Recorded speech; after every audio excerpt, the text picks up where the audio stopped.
Thank you very much, Kasia, and I would like to invite our panelists to come up on the stage. I'm Mike Carpenter. As Kasia said, I'm Senior Director at the Penn Biden Center for Diplomacy and Global Engagement. If you haven't heard of this, it's because we're new. In fact, we don't yet formally exist. We'll be launched in February of next year. It's a small think tank led by the former Vice President Joe Biden. I'm the Senior Director there. I'm very excited about this panel. We're apparently missing one of our panelists. I don't know if he's around, but if not, I can always make up his lines for him. Okay, you know what? We're going to get started because time is short. The topic of today's panel is From Great Expectations to Great Disappointments, the Future of Russia's Relations with the West. I'm very excited that we've got Hannah Thoburn here from the Hudson Institute and Brian Whitmore from Radio Free Europe in Prague. I'm not going to go into their many accomplishments and bios. You can read that in the conference literature. But I'm going to dive in straight into our discussion, and then I'm going to leave some time for questions and answers at the end.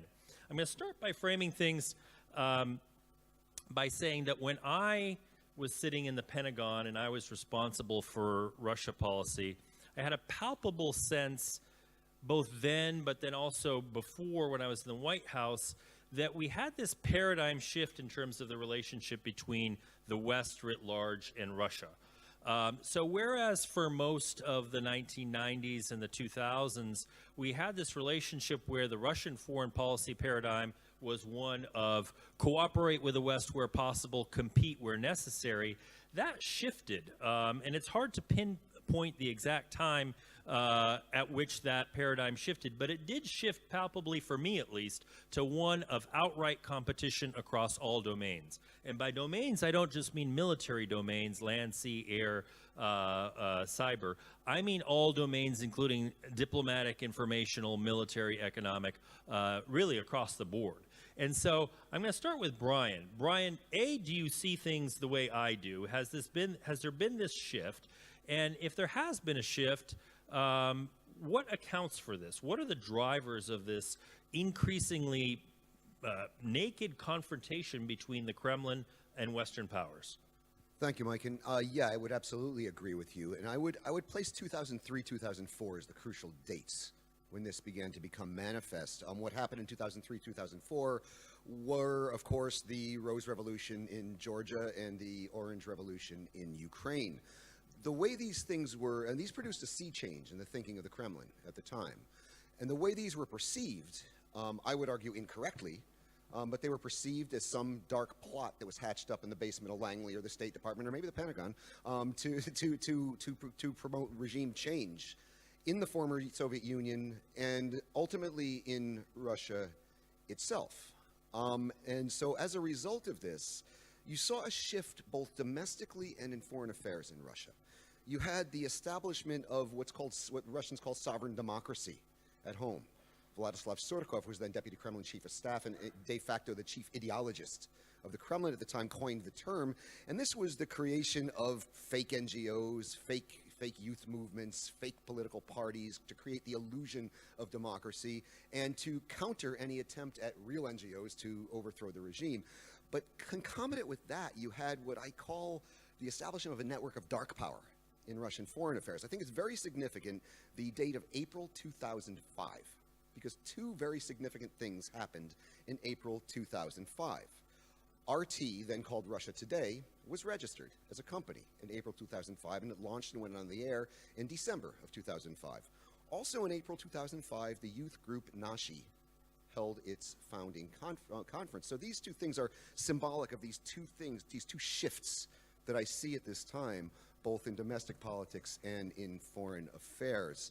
You also had a series of signals that happened shortly after the Rose and Orange revolutions, respectively. You had the assassination of Alexander Litvinenko in London in November of 2006. It's impossible to overestimate the significance of this event. This is a UK citizen who was assassinated with a rare radioactive isotope in the center of London. After that, you had the Bronze Soldier scandal in Estonia, followed by the massive cyber attack against the Estonians. We seem to forget the Estonians were getting hacked long before it was cool, as it is now. August of 2008, of course, the invasion of Georgia, and of course in 2014, the illegal annexation of Crimea and the Russian intervention in the Donbass. Now, the colored revolutions, though, really were proximate causes here. I think the underlying cause is much more fundamental. This would have happened at some point anyway, because the way I view the Putin regime and the Putin state, it's really a hybrid state. It is part kleptocracy and part ideological state. The ideology is an incipient ideology. It's about the revival of Russia's great power status, but it's an ideology nonetheless. So you have a ideological kleptocracy that needs to expand its kleptocratic networks. And those kleptocratic networks must expand first to the territories of the former Soviet Union, which they had expanded into. But at the same time, when you had the civil societies of some key states in the former Soviet Union, most importantly Ukraine and Georgia, which wanted to join Western institutions, which is incompatible with these kleptocratic networks. So this was going to happen sooner or later. Kleptocracy land and rule of law land were going to come into conflict sooner or later, and the place that was going to happen was probably going to be in the territories of the former Soviet Union. So I think you're absolutely on target that there was a fundamental shift. That's when and why I think it happened.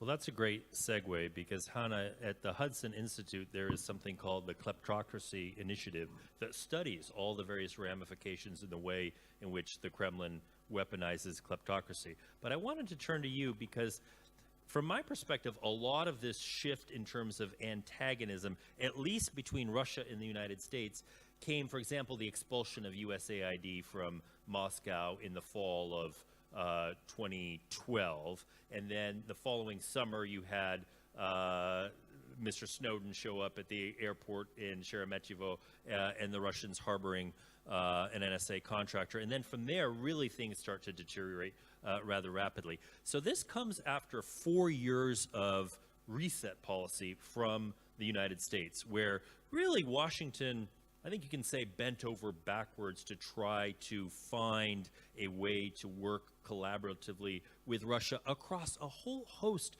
of domains.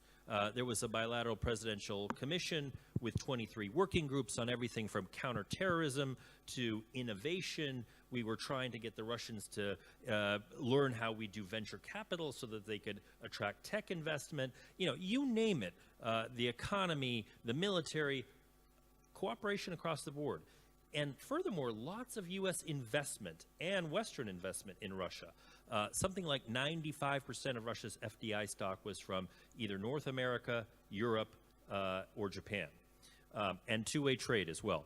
And yet, after 4 years of reset, this all comes to an end, and this confrontation begins to build. So my question is, can one account for the timing of this more adversarial relationship coming as it did after the reset? And looking back on it, was the reset naive? Was it a mistake? Was it worth trying to enlist cooperation with Russia? Michael, sorry to cut in there. We are missing our Russian friend who has been here and has been on other panels, and I propose that we have our German friend to jump in his place, so we have a more European balance. Perfect.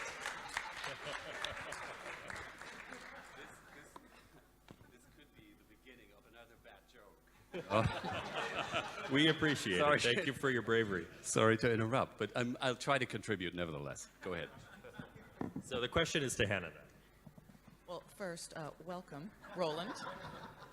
Very nice to have you amongst us, and I'm glad that the gap between us is not so big as it was just a moment ago. I felt like we were yelling at each other. But, you know, to get to your question, I think it's a really interesting way of looking at it, because, you know, we say that the reset lasted 4 years. We think of it in that first Obama term, but to me it really only lasted 1 year. Those commissions that you mentioned were really only active for a relatively short amount of time. Yes, you did see relations attempt to be improved, and I think the Obama administration continued to try and improve those relations over that entire 4-year period.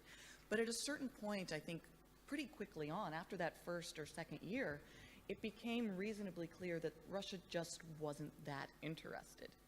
And, you know, I do think that the reset failed. I do think that it did not achieve its aims, it did not achieve its goals. And I think that happened for a couple of related reasons. One is the timing of it.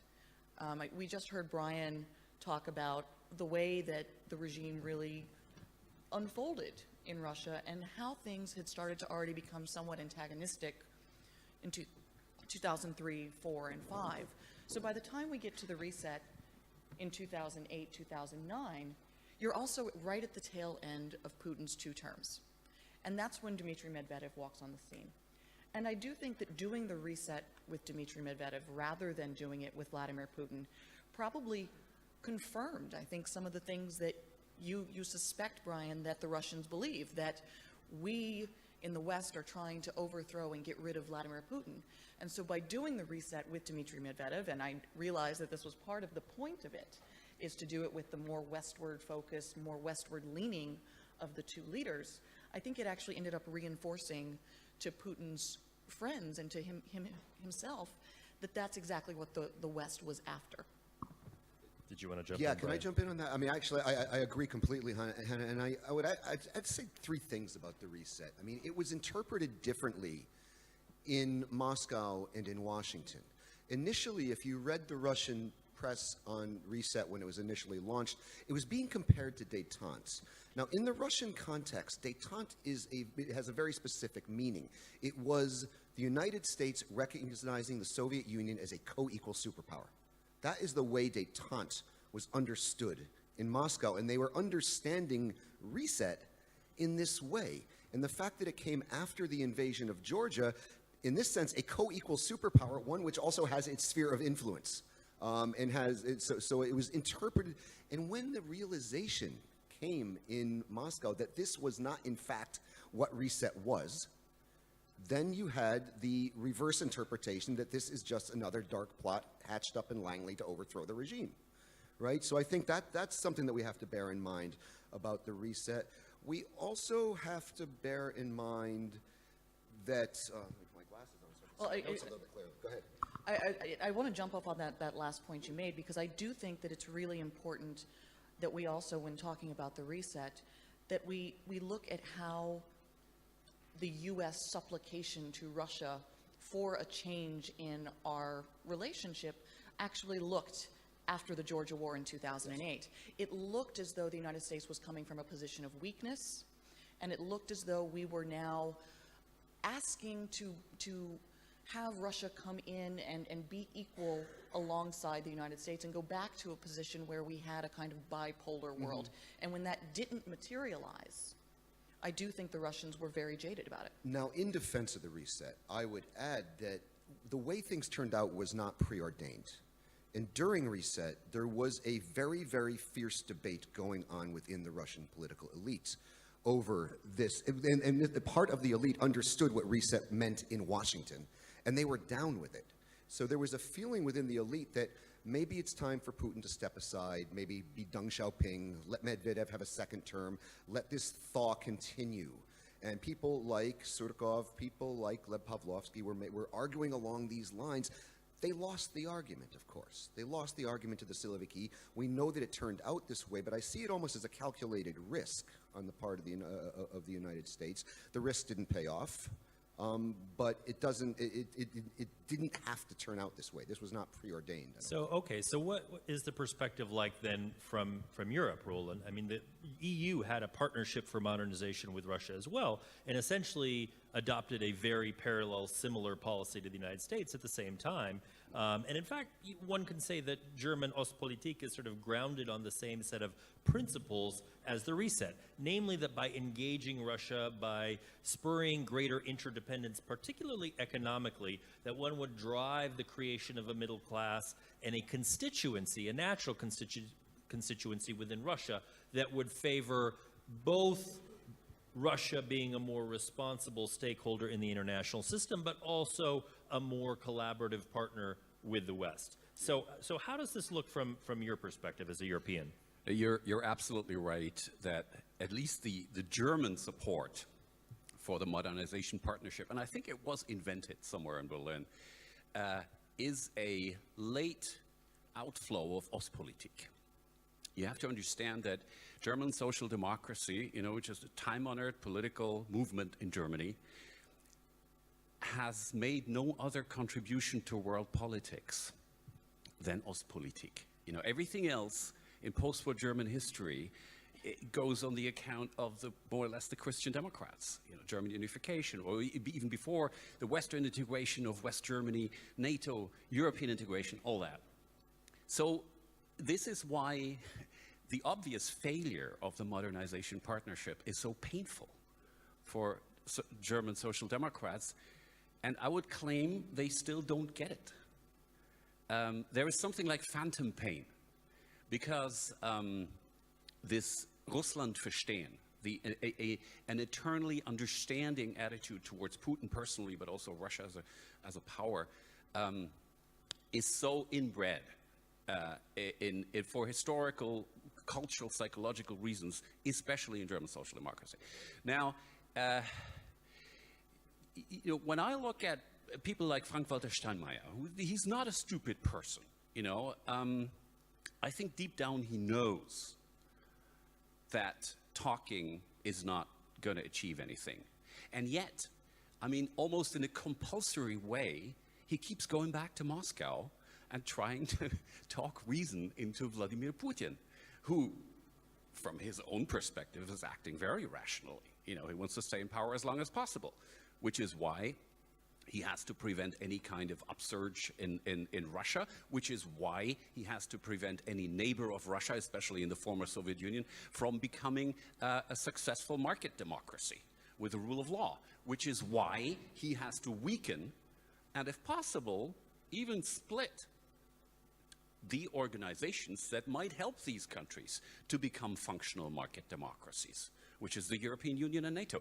And, Steinmeier and a couple of other intelligent social democrats, they know all this. But my suspicion is, first of all, they have this idea that I referred to before of talking for talking's sake, because it's better than shooting, which is a very simplistic way of looking at things.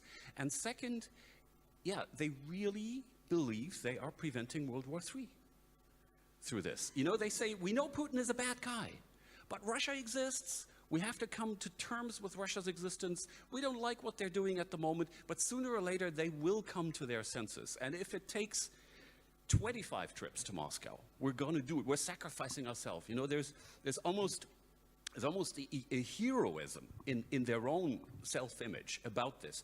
And, there are other European countries which are much more appeasing than even the German Social Democrats. Let's be frank about this. Right, we don't have to name all of them.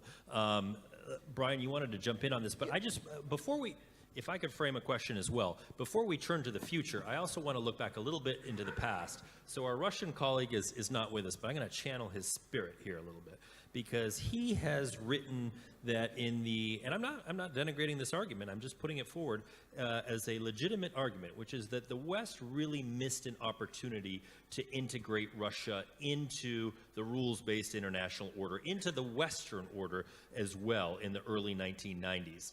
That was, in his view, a missed opportunity, and then I think he would argue that since then, Russia has gone on the trajectory that it has, and now it's too late. Some might even take that further and say that in the first years of the Putin regime, you had a desire for modernization. You had guys like Andrei Illarionov, who was an economic advisor to Putin at the time, who I believe Hannah, and you probably know as well, Brian, who have advocated for more open sort of free market policies to build this middle class that I was talking about earlier that would make Russia more Western. Did we lose opportunities, or was there some sort of genetic code not in the Russian populace, but in Russian institutions or in state capture by perhaps KGB agents that led to an irreversible path? I don't think we blew an opportunity. I think Russia blew an opportunity, and I'll expand on that in a moment. I first just wanted to touch on something very important that Roland raised here about that the European Union is seen by this Kremlin as an existential threat. When I was living in Russia in the 90s, officials would always say things, we don't have a problem with the European Union, it's NATO we have a problem with. Somewhere along the line that shifted. Somewhere along the line, this Kremlin decided that the consensual model of integration, if you will, that the European Union represents, presented an existential threat. The idea that countries could willingly integrate into a union in which little Estonia's sovereignty is no less sacrosanct than big Germany's is anathema to this elite. This is not how the world is supposed to work. Great powers are supposed to dictate to small powers. Small powers don't have rights. So this model is, for lack of a better word, is deeply offensive to them.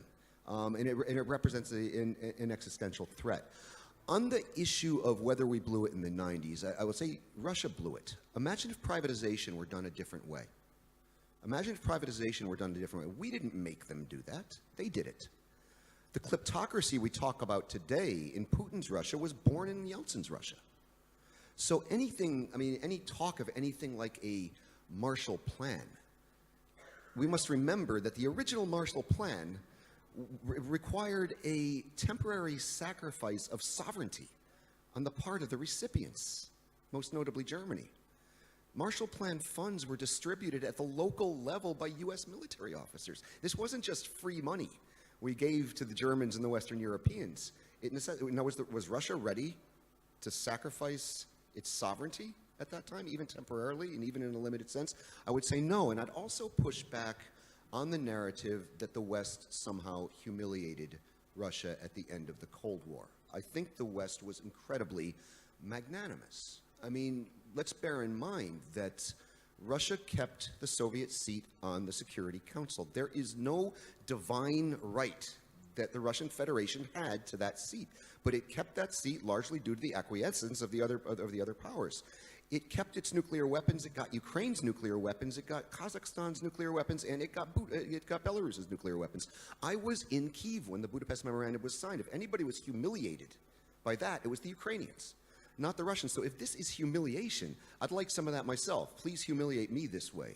So Brian, just to interrupt, but the argument was not so much that the West did not put forward a Marshall Plan, but the Western advisors in particular advised Russians in power at the time that they needed to move quickly with privatization before the institutions of democracy were set up, and essentially they allowed for the privatization of the state by a small handful of oligarchs and especially agents of the security services. And I know you want to, and so I'll let you finish. You can certainly, that argument can certainly be made. That at this point we had the Washington Consensus, neoliberalism was ascendant in the West at the time, and the argument certainly can be made that this was bad advice. But I would add, as a corollary to that, the same advice was given to Poland. Things worked out all right here. The same advice was given to the Czech Republic, and things worked all right there. The same advice was given to the Baltic states, and things worked pretty well there. So I think the independent variable we're searching for, I don't think it's in the West. I think the independent variable we're searching for is in Russia. Great point. Roland, did you want to jump in? Just a short idea. I think we constantly overestimate our influence over what is happening inside Russia, right? In the good as well as in the bad. As if we push the right button, we get a Medvedev. We push the wrong button, we get Putin. No, that's not the way it works.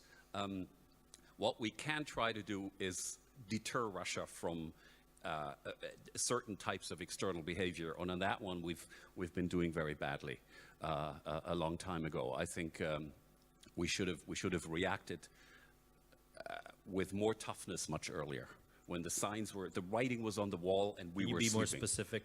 When should we? I'm not disagreeing with you, by the way, and my questions for the audience are meant to elicit a conversation. Don't think that I agree with some of the points of view I'm putting forward. But when should the West have pushed back? Looking backwards now at the course of developments over the last 10 years? Yeah, I think that even in the 90s, Kozyrev and Yeltsin got away with things that they shouldn't have gotten away with, blackmailing Baltic states with energy and so on. All this happened already in the 90s. There should have been a tougher Western reaction on this. But the moment when we should have gotten our fists in the air, at least psychologically, would have been the 2007 Munich speech, right? at the Munich Security Conference, and by 2008, Georgia, it should have been completely clear that that country under Putin is ready to use any instrument, including war, to hit back against the West. And we you know, the alarm bell kept ringing, and we pushed the snooze button, as Thomas Ilves once said.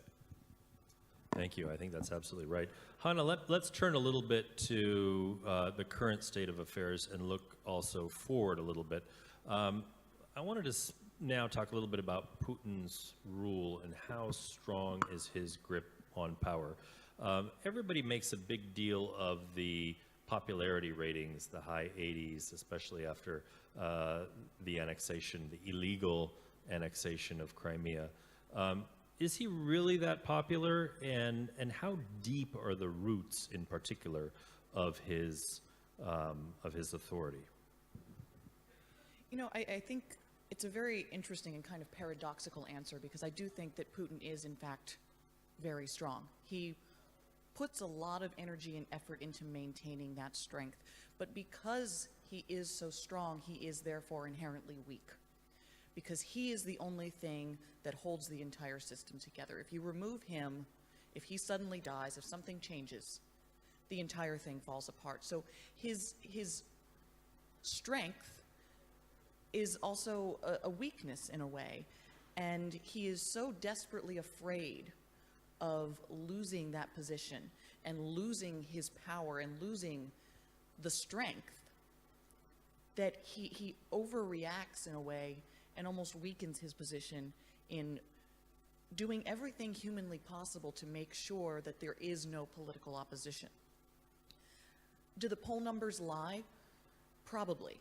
But by how much? I don't think anyone has an accurate answer to that. If you were a Russian babushka in a village somewhere and a strange person called you up and said, "What do you think about the great leader?" you would also probably give a very positive answer. But the reality is that I do think Putin has been, for Russia and for Russians, a relatively good leader through the Russian lens. He has, in the first 8 years, he took them from 1999, and I think we all forget just how chaotic and crazy Russia was in 1998, 1999. He gave them the stability that they had been searching for. The economy from 2000 until 2008 really grew. You could go take a vacation, you could renovate your kitchen, you could actually send your child to a university overseas. And that success, I think that they finally felt like they lived in a country that was normal again. The chaos of the 90s had gone away. But after 2008, I think Putin readjusted the social compact that he'd had with the Russian people. Before, in his first 2 terms, that compact had been, please hand to me, welcome Vladislav. That social contract had been, you hand me some of your freedoms, and I, Putin, will give you economic security. After about 2012, that changed. He said, okay, I've already given you that economic prosperity relative that you want. Now, I'm going to continue to take some of your freedoms, but what I'm going to do again is, and I'm terribly sorry, make Russia great again. I'm going to put Russia back where it's supposed to be on the international stage. And I do think that for those reasons, he is a relatively popular leader within Russia. The vast majority of the Russian people, and particularly those in smaller villages, tend to have a positive outlook. And even people who oppose him politically are generally emotionally happy about the way that Russia is being presented on the world stage. It makes them feel important again, and I think that's really key. So, Brian, you run a podcast called Power Vertical. What do you make of the current power vertical? How strong is it? Well, I'm going to go out on a limb and say Putin's probably going to win re-election in March. I know it's kind of a No. controversial thing to say, but the question that we really got to bear in mind is what happens next? What happens next?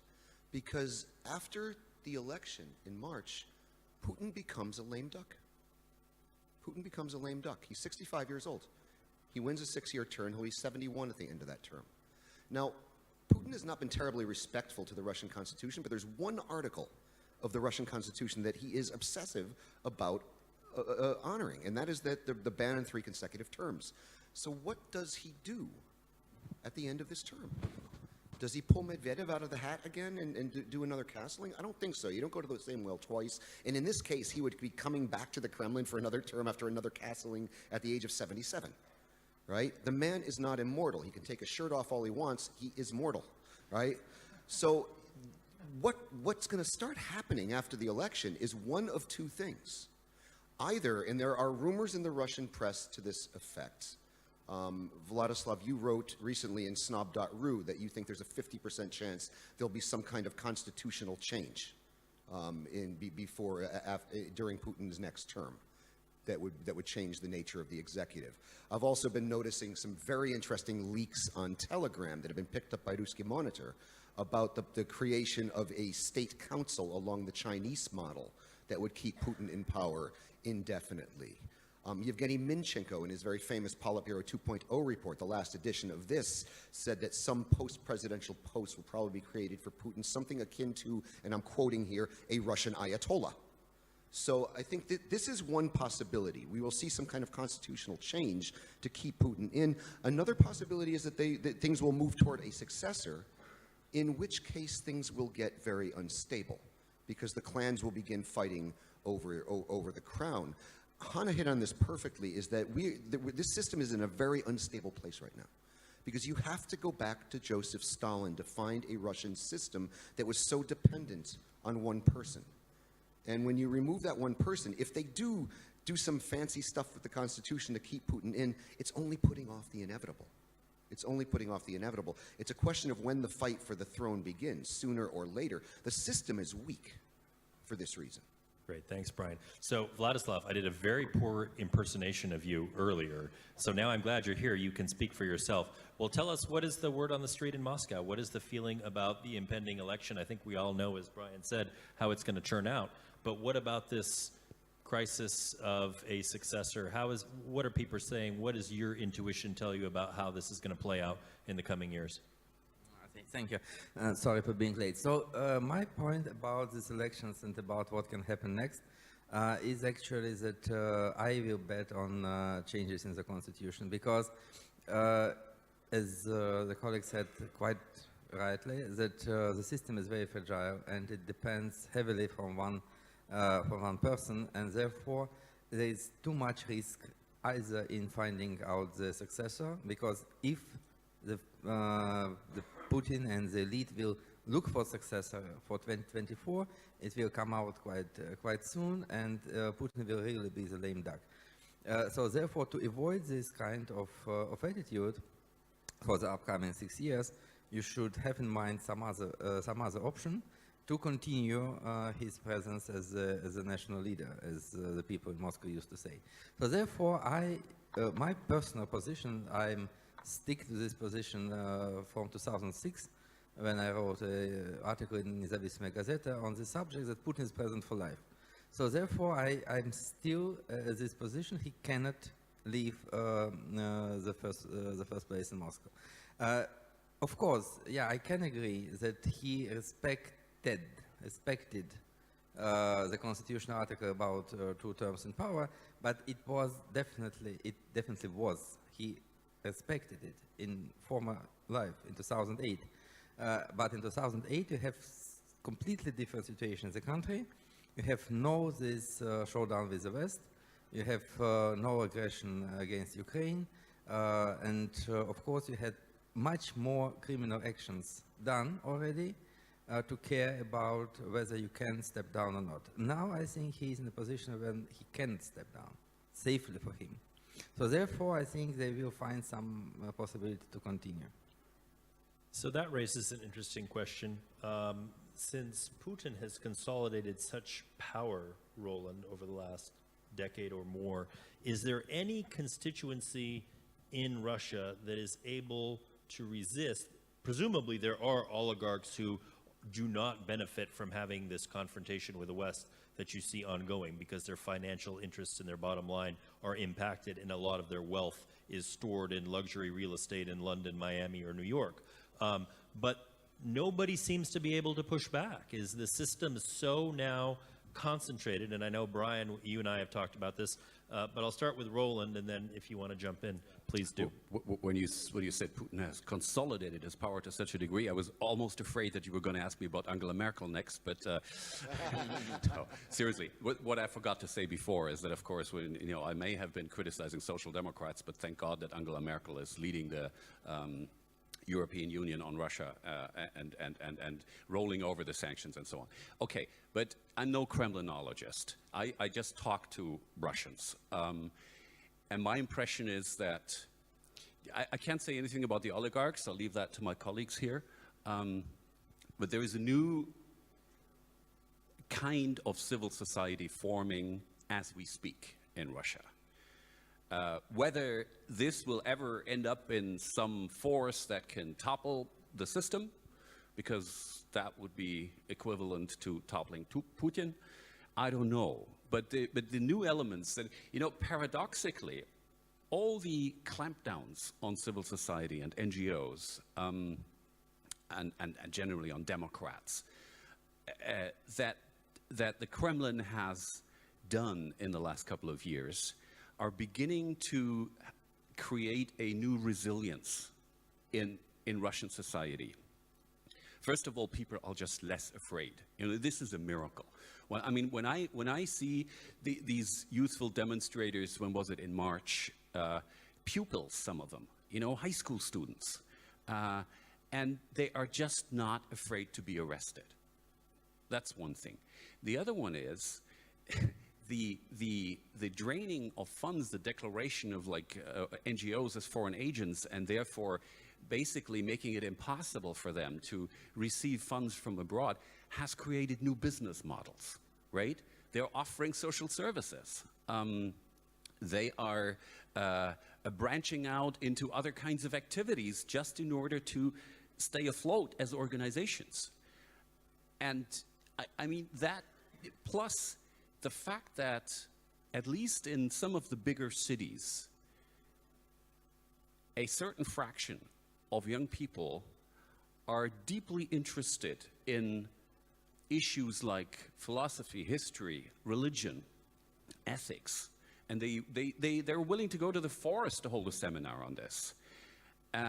That gives me some kind of courage for the future. And as I said, I'm not enough of a criminologist to exactly imagine how change is going to happen, but I see light at the end of the tunnel in Russian society. Do you as well, Brian, and I'll get to you, Vladislav, in a second, that the younger, educated, urban Russian population shows signs of having had enough with the regime as it is currently structured? Yes, I do see these signs. I mean, we have to bear in mind that this is the first generation that's coming of age that knows no other leader other than Vladimir Putin, and no Dmitry Medvedev's fake little presidency doesn't count. So I think it's important to bring the Russian street into the picture here, if you will.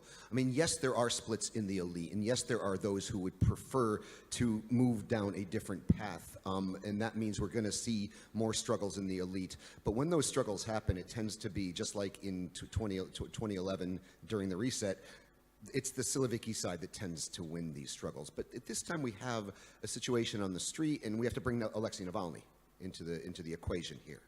And his ability to put people on the streets and capturing the issue of corruption.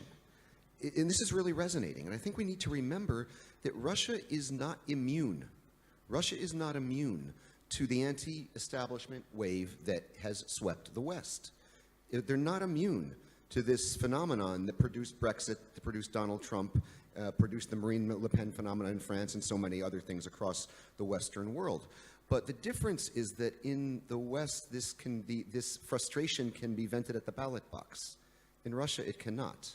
So I think we have to bear in mind that the last Russian leader to come to power from outside the system is who? Vladimir Lenin. I mean, I'm making a parallel between Navalny and Lenin, not ideologically, but sociologically. And I think it's also really relevant that 2 days ago was the 100th anniversary of the Bolshevik Revolution. Do you know how the Kremlin marked it? They had a parade marking the 76th anniversary of a speech Stalin gave on the 24th anniversary. That's how they marked it. I mean, the math's right, right? 76 plus 24 does in fact equal 100, but I mean, this tells you how scared they are of this phenomenon. So I think we're seeing something happening on the Russian street right now, and this next election is going to be fascinating to watch for this reason, whether or not Navalny is going to be on the ballot, and he's not going to be on the ballot. So, Vladislav, you and I talked a little bit about this before. I believe it's Lev Gudkov, the director of the Levadov Center, has opined that the current protest movement is mostly against something. They don't like the fact that their votes are not heard. They don't like corruption, but they're not really for anything. And so he predicts that this will actually fizzle out. What's your view on the protests that we saw in March, but also on the Navalny phenomenon? Is it enduring? Can it last? Can it bring people out onto the street? It's a difficult question. It already brought people out to the streets, but the problem is how much Navalny differs from Mr. Putin himself in his inclinations, because he is now, he looks like the same kind of populist leader like Boris Yeltsin was in the late 80s. For me, it's a very typical type of someone who resists and who criticizes the establishment on the grounds of, now it is corruption, that time it were privileges of the communist bureaucrats. And this is a very populist leader who sees no one except himself as a figure who can succeed Mr. Putin and who can oppose Mr. Putin. So I think we can, in case with Navalny, we can just change one personalistic leader to another one, as we did, for example, with changing Kerensky, who became as a dictator in late 1917 to Lenin and Bolsheviks. So I'm not very encouraged by Navalny and his movement at all. Even these people can bring some supporters to the streets. I also do not think that they can be dispersed by the police, and they will endure and they will stay behind Navalny until 2024, because he will definitely not be registered for these elections. And so how enduring this movement is, can it last for 6 more years on the same kind of agenda? I actually doubt.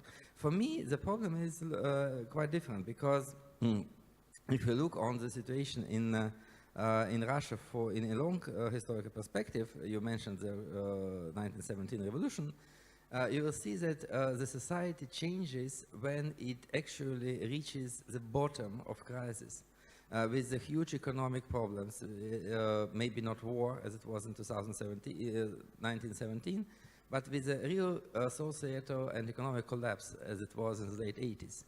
And from my point of view, nothing will change in Russia if we don't reach such a new bottom, if we don't undergo a systemic and deep crisis, which can really produce a massive movement for change with some positive program. And here I would say that the biggest problem for Russia is that this positive program, I think, never was able to arise from inside the country. The Bolshevik Revolution was actually an attempt to impose on the country a Western-produced ideological and political model of Marxism. The revolution of 1989 till 1991, which led to the dissolution of the Soviet Union, was also the attempt to impose the Western-produced and the Western-created market economy and democratic society. And everybody knows how much Western American and European aides were working in the Yeltsin government. And so in this case, I also think that Russia will not produce something entirely domestic to substitute the system of Putinism. And my last point, and very strong point, will be that the Western world, when it confronted the Russian change in early 90s, the biggest mistake of the West was to proclaim Russia to be a normal country.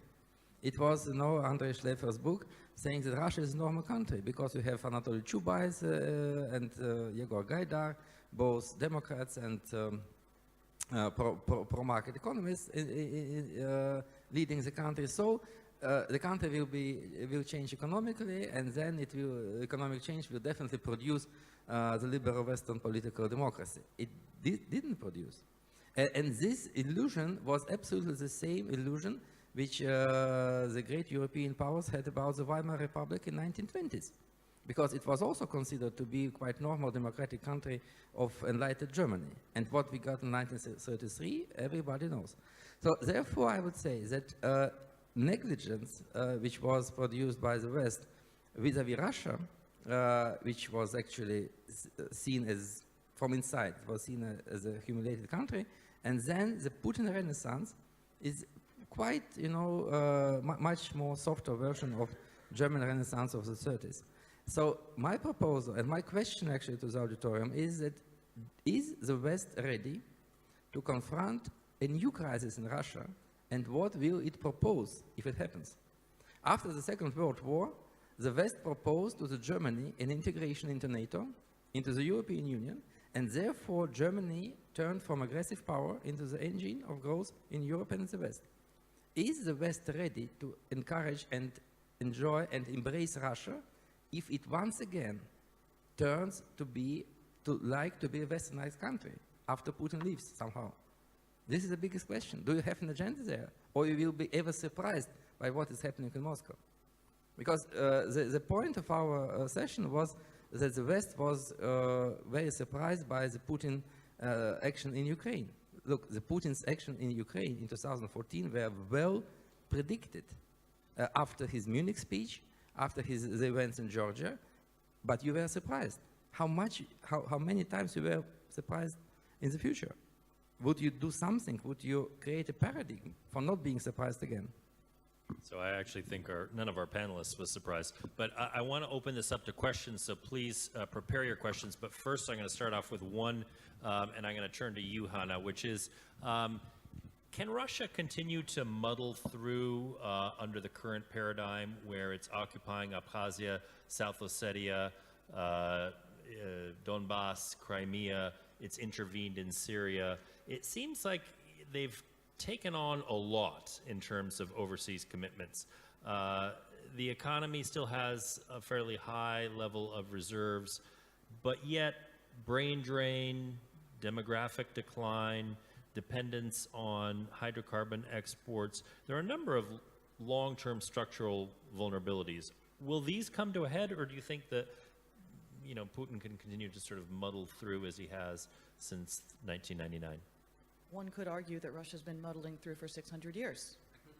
I mean, at any point in Russian history, you look back and say, oh, well, you know, Russia's not going to go anywhere because they have no railroads. Russia can't win wars. They can't do, you know, the prognostication after the end of the Crimean War, when Russia had looked so, you know, they couldn't transport the troops, they couldn't feed their troops, everyone was, you know, dying of all of these illnesses, and it was people like, you know, Russia, what is that? It's always sort of, in a way, been muddling through. And, you know, I want to pick up on something that Vladislav said. It occurs to me that perhaps Russia is having a bit of a post-imperial hangover. And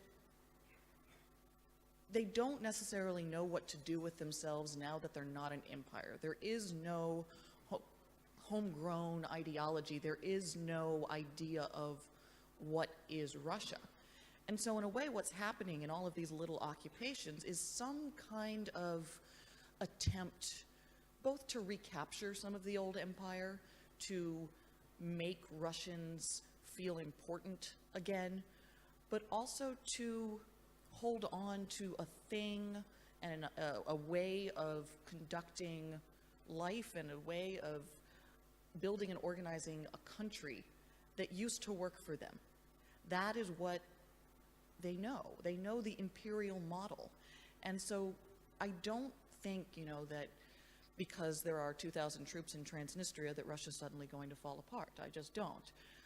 The actual outlays of what's going on in many of these small conflicts that you mentioned for the Russians are really quite small. I do, though, think that, you know, I think when Russia went into Syria, the prognostication was this is going to be their Afghanistan, or a second Afghanistan. This is a quagmire for them. They're never going to be able to get out of this. I actually don't see that that's happened whatsoever. To me, it rather looks as though Russia's increased its position on the world stage. They now are the major player in Syria. The United States has backed off, making itself look weaker, and Russia is now an important power broker in the region. That, to me, looks rather like a success. And for the small amount, comparatively, of money, troops lost, equipment surrendered, it looks to me like they're actually getting a reasonably good deal out of the whole thing. So I do think that they can continue to muddle through. I think they could continue to have the war in the Donbass for the next 10 or 15 years if they wanted to do that, and they will continue to muddle through. Great, thank you. So why don't we open it up for questions, and why don't we take 3 to start? And if you could just introduce yourself and be relatively brief with your questions. I think we have microphones. So, sir.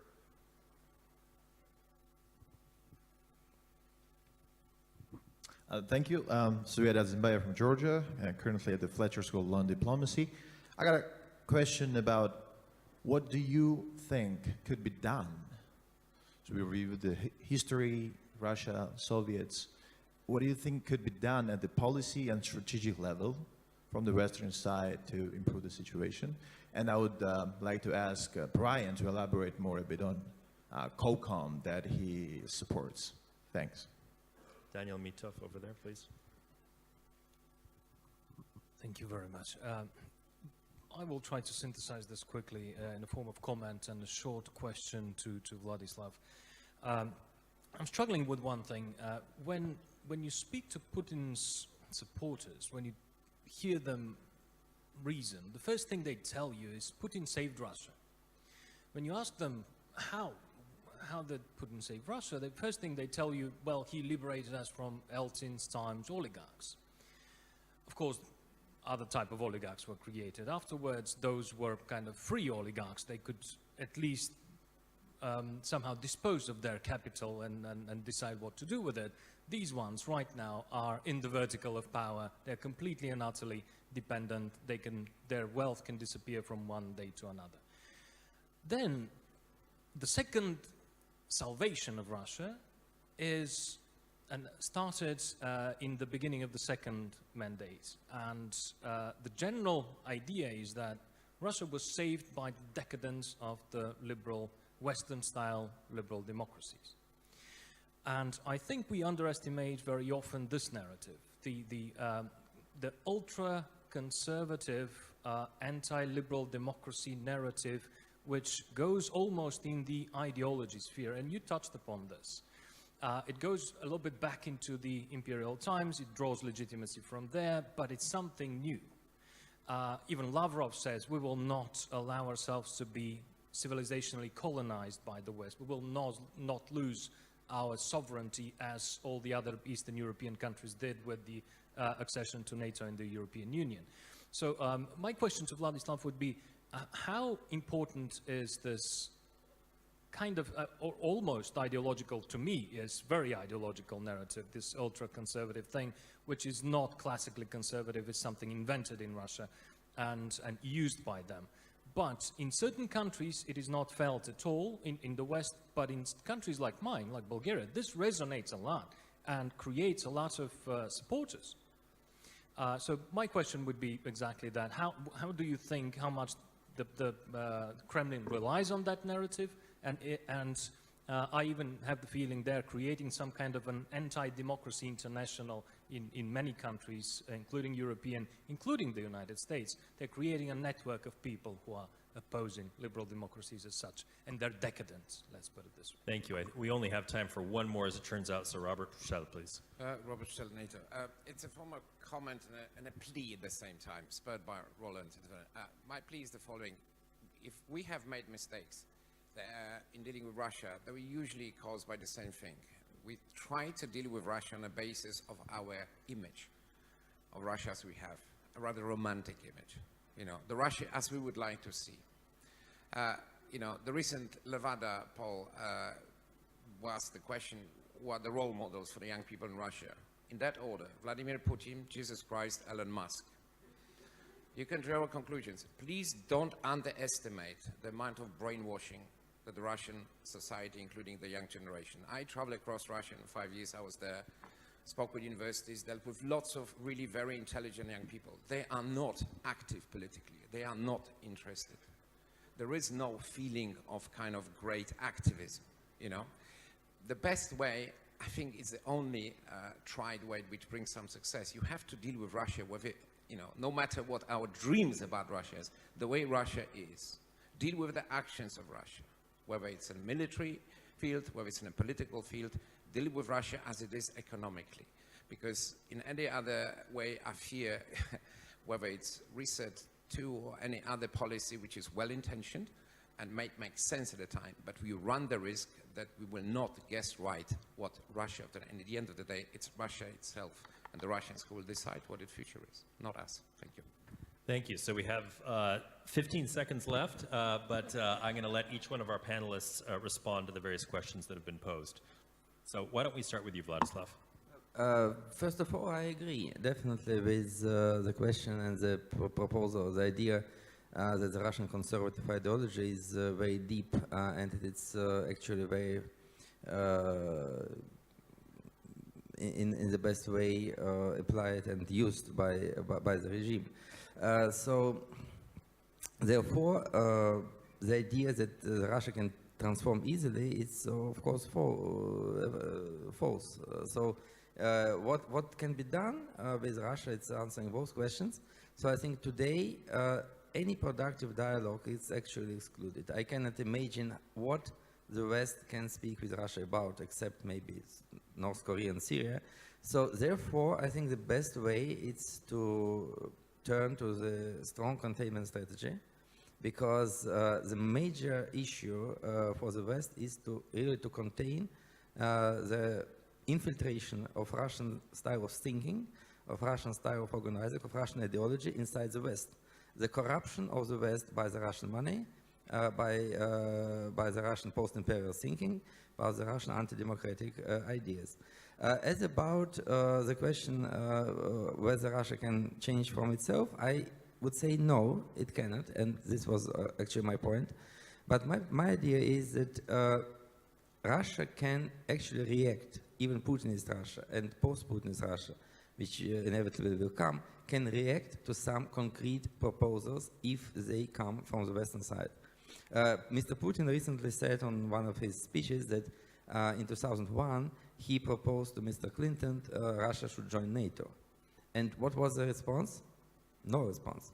In 2008, Mr. Medvedev, when he was elected president, proposed a huge security treaty to the Western nations. What was the response? No response. So maybe it's useful for the West to propose Russia some kind of binding negotiations and binding treaties. For example, what would you lose if, for example, the European Union announces that he wants to have a negotiation with Russia on joining the EU? Russia will say no. But in this case, you can blame Russian authorities that you said no, we proposed, and you rejected. The same with NATO and other Western institutions. Because in this case, you and the Russian people will blame their own leadership, that they are living the same kind of life, not you. Because now, when Lavrov is saying that the West is opposing us, of course, he and Mr. Putin has a lot of grounds to do this. Because West haven't made no attempts at all to integrate Russia. It's not about strategic partnership, partnership for modernization, other blah, blah, blah. It's about real joining the Western institution. And the West never proposed it to Russia, even in the early 90s. This was a mistake. So if you want to speak to the Russian civil society, you should address this part of the Russian society with very concrete ideas, not about democracy. Everybody is, want to get rid of this rhetorics. Liberalism, democracy, free market, forget about this. You should propose something much more realistic. And the West can do nothing in this case. Therefore, you cannot empower the Russian opposition for action. Because no one, even Navalny, would not speak about democracy. No one will hear and listen to him. Thank you. Roland? 3 points. First, it's good that we're having this conversation. Second, thank you for being a good sport, by the way, for joining us at such short it's notice. fun. Second, I must protest or object to the notion that the West imposed the market economy and democracy on Russia. Sorry.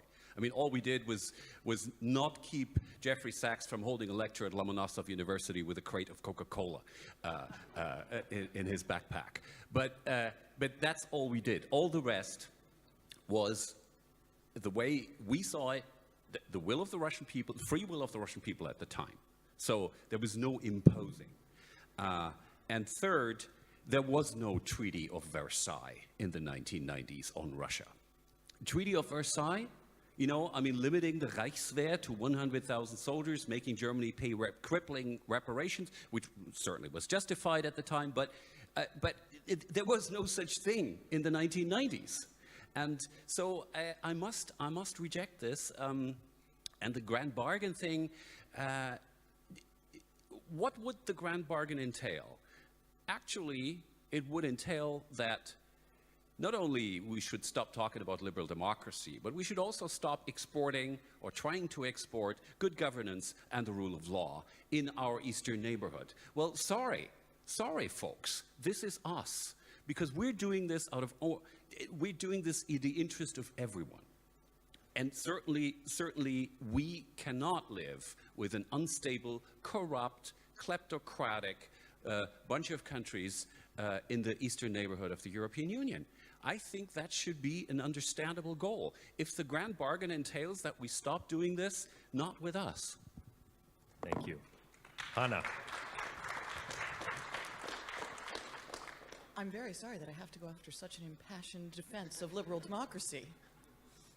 I'll be very short, just two quick points. On the question, the sort of eternal Russian question, что делать? I think we need to begin actually with ourselves.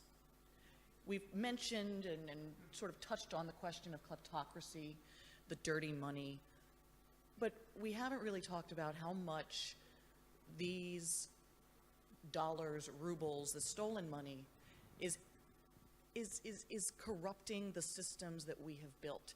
If we do care that much about liberal democracy, I think we should actually start with ourselves and model it. We should not allow this money to come into London, the City of London, buy up our real estate. Our lawyers, our lobbyists, our politicians are working day in and day out very happily with all of this stolen money. And we're not safeguarding the institutions that we hope to see flourish in Russia, but they're dying in our own backyard and we don't seem to care. We need to start with ourselves, and I do think that will eventually have some fruit. And it's not just about the money, it's also about the international organizations that we in the West have worked so hard to build. I think people are shocked when I tell them that Interpol is currently run by a Chinese official, and its vice president is a Russian. And we don't pay much attention to the fact that these institutions that we've created are slowly being undermined. The other point is, after we clean up our own act, but we also need to make sure that we help those countries in the neighborhood who want to make change. I think we haven't really mentioned Ukraine here, but a successful Ukraine is one of the best tools we have to fixing Russia. If you fix Ukraine, and it is a massive job, it is a huge lift, you fix Ukraine, you set an example, and you prove to Russia and to Russians that there's nothing wrong with you, there's not something genetically embedded in the Russian or Eastern Slavic DNA that says you can't have good, strong institutions and you can't have a democracy. We succeed in Ukraine, we start to succeed in Russia. Thank you. Brian. I don't think I can, I don't think I can express what I think any better than Roland and Hanna just expressed it, but I'll try. What should be done? First, we must deal with the Russia that we have, not the Russia that we wished we had. And the Russia we have is an expansionist kleptocracy. And what we need to do is to contain it. Very simple. That is now 100 years ago. George Kennan wrote his immortal essay, The Sources of Soviet Conduct, which became the basis for the policy of containment. We have to start thinking about what 21st century containment looks like. And that, as Hanna suggested, does mean taking a good hard look at ourselves. Russia didn't invent offshore havens. We did that, right? So we're going to have to take a look at the sacrifices that are going to have to be made to contain this contagion. And finally, as Hannah also said, I mean, we have to help the Ukrainians and the Georgians become full-fledged members of the West. This, I think, is national security job one on the Eurasian landmass.